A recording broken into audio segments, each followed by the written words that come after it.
May nakikita ngayong makabagong solusyon sa madalas na problema sa natatambak na dokumento sa mga opisina ng gobyerno.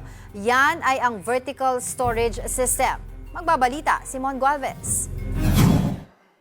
Patong-patong ng mga folder at dokumento o kaya'y siksikang mga papeles sa kabinet. Ganito ang madalas makikita sa mga tanggapan ng gobyerno.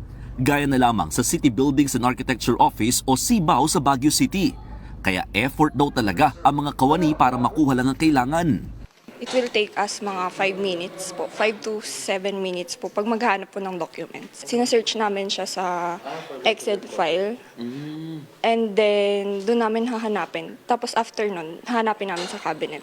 Ang mas hassle kapag ang dokumento nasa tuktok pa ng cabinet.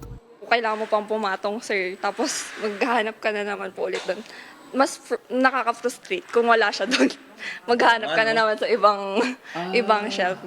Ang ganitong problema, sinolusyonan ng L-Flash Construction Corporation sa pamamagitan ng makinang Modula, isang vertical storage system na kauna-unahan sa Pilipinas para sa mga hard copy files ng mga tanggapan ng pamahalaan.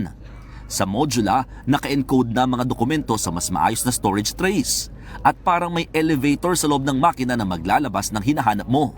Actually, typical sa mga LGU natin and government agencies, no, na cabinet type tayo. Tao ang maghahanap mismo sa mga dokumento, iniisa-isa natin dahil naka-file yun. No?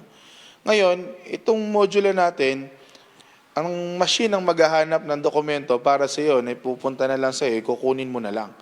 Ganon ka efficient, bibilis ang oras, magiging productive ang tao natin.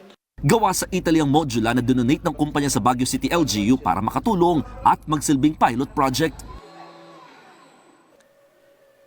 Isa sa magandang feature din itong Modula dahil nga automated rin naman yung sistema, sa isang click lang, maaaring lumabas sa kagad yung dokumentong hinahanap mo sa loob lamang ng 20 hanggang 30 segundo.